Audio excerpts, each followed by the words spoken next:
şölelensin kamları, yüreklerde nur olsun, Novruzumuz gür olsun.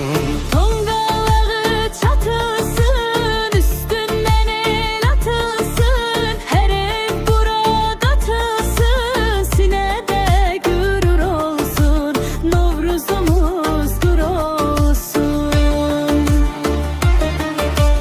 Koy yığışıp kış geçsin, Novruz ruhu hoş etsin, süfre açan nuş etsin, işimiz uğur olsun, Novruzumuz gur olsun.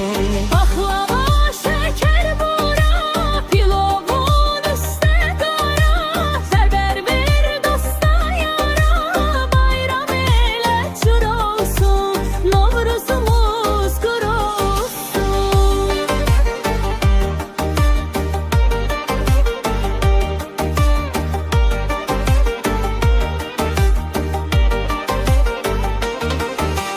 Semeni galak galak, alaq süfrəyə salaq, biz can bir qəlbdə olaq, söz ağızda dür olsun, Novruzumuz gür olsun. Vətənin yüzü gülsün, gece gündüzü gülsün, milletin yüzü gülsün, evde yur yuğur olsun, Novruzumuz gür olsun.